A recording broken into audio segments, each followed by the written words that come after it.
Hello Exiles, this is Ryan from Behind Eyes Gaming, and in today's video I just want to go over my discoveries on how to get a lot of early 6 links, how to maximize your profits from especially shipping in Kingsmarch, and make sure that you're doing everything efficiently. I think I have some really good methods for doing this that will apply to literally all stages of progression in it, and I think I've kind of figured out the secret to shipping. So, a couple of notable things here.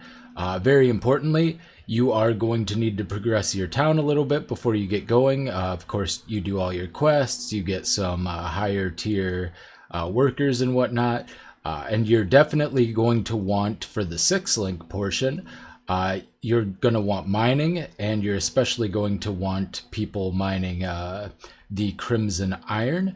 Although all equipment seems to come specifically from the ores, currency comes from the stuff you farm. And I think you can get other stuff from ores as well, like skill gems, that kind of thing. And smelting's going to be extremely important.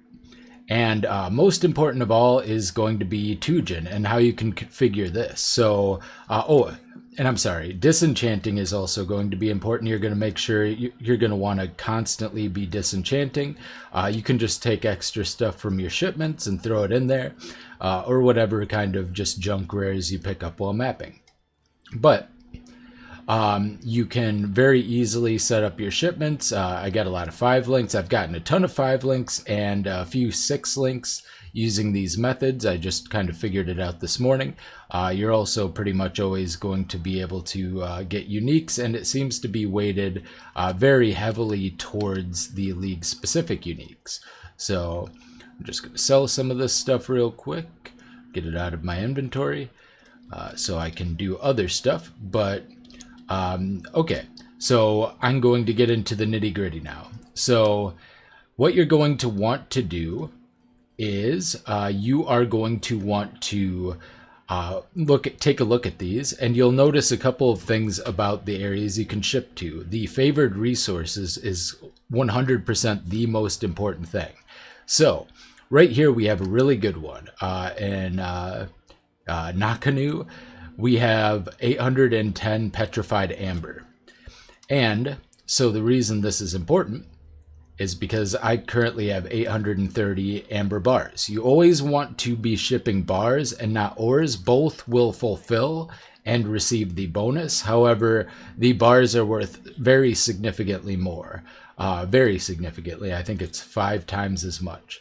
So what we're going to do is we're going to select our port. I'm actually going to use my slightly better team here.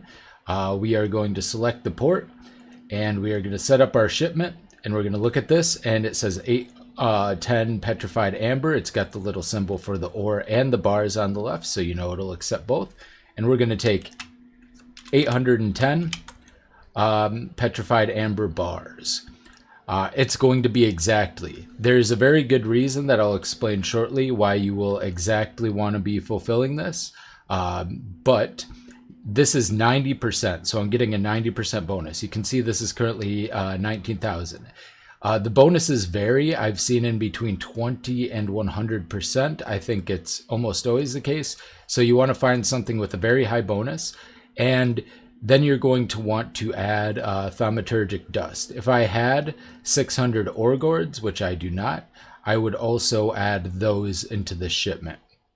So if you take a look at the shipment value, I start to add dust. If I add 10, it goes up quite a lot by 10,000. If I add 100, it goes up another 11,000. It has diminishing returns, but it does continue to go up. If I added 10,000, I'd be getting less and less.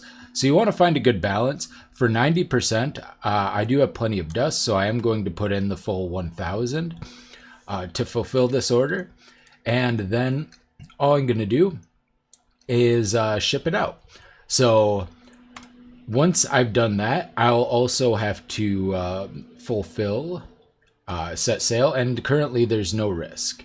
So, this will come back pretty much guaranteed in 41 minutes.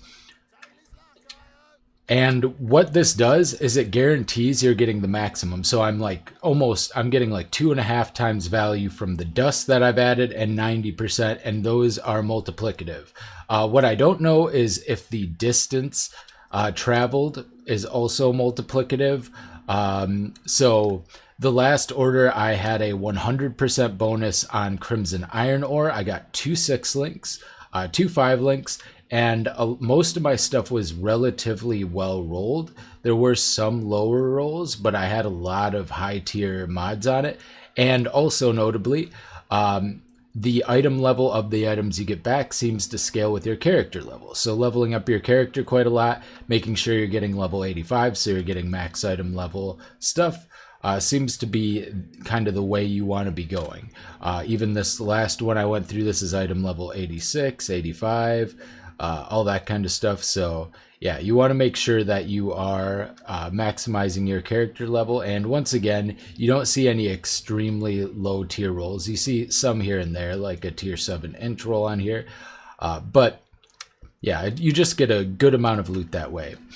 If you don't send all of your resources, each individual shipment is going to be smaller, but anything you send on, like if I had sent all of my petrified amber ore there, the last like 30 wouldn't have gotten the 90% bonus. It would have gotten the bonus from the dust and everything, and you could say it doesn't make that big of a difference, but when you only have a limited amount of production, making sure you are just consistently sending out the best shipments that you can is going to be the way to go. So I think in the long run, especially as this scales up, because it seems like the amount that it takes to fulfill these orders goes up as you level either your town level or the shipping.